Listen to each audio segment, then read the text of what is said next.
Hello दोस्तों, नमस्कार। आज के इस स्पेशल एपिसोड में आप सभी का स्वागत है। साहित्य जगत के नामचीन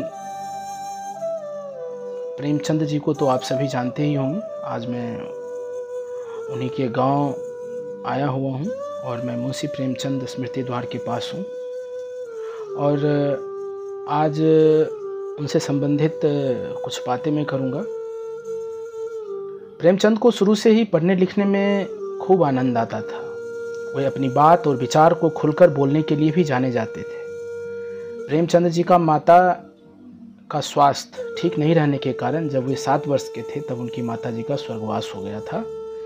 घर में बच्चों और घर की देखभाल करने के लिए उनके पिताजी ने दूसरी शादी कर ली।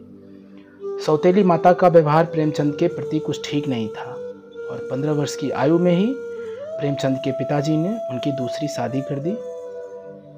प्रेमचंद की पत्नी भी अक्सर घर में कलेश करती रहती थी। शादी के 1 साल बाद ही प्रेमचंद के पिताजी का भी स्वर्गवास हो गया और अपने माता पिता के ना होने के कारण और घर का वातावरण अशांत, क्लेशयुक्त तथा पैसों की कमी के कारण उनका जीवन संघर्षों से भरा हुआ था।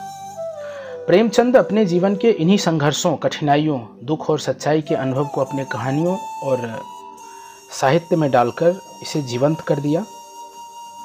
प्रेमचंद की पहली शादी विफल होने के कारण उन्होंने दूसरी शादी एक बाल विधवा से कर ली जिसका नाम शिवरानी देवी था। वह एक शिक्षित महिला थी। वह प्रेमचंद के जीवन में लेखन कार्य में अपना पूरा सहयोग देती थी। प्रेमचंद की 3 संतानें हुई, 2 बेटे और 1 बेटी। बेटे का नाम श्रीपत राय, अमृत राय और बेटी का नाम कमला देवी था। प्रेमचंद शिक्षा पाने के बाद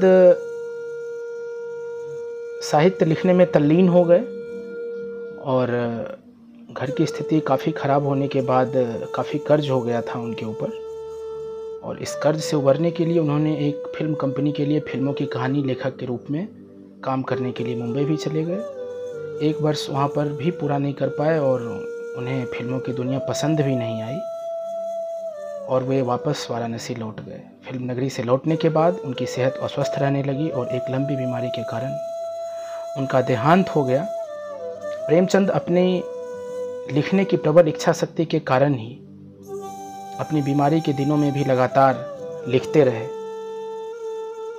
प्रेमचंद की कहानियों एवं उपन्यास में जीवन के आदर्शों और यथार्थ मुख्य विशेषताएं हैं। जैसे उन्होंने दहेज प्रथा, बाल विवाह, पराधीनता, छुआछूत, बेमेल विवाह इत्यादि के बारे में उन्होंने आवाज़ उठाया। जो सामाजिक कुरीतियाँ थी, बुराइयाँ थी, उन्होंने साहित्य के माध्यम से समाज के सामने रखने का काफ़ी प्रयास भी किया। आज भले हमारे बीच प्रेमचंद ना हो लेकिन उनकी लेखनी हमारे बीच में है जो कि हमारे लिए प्रेरणादायक है और हम सभी उनको नमन करते हैं।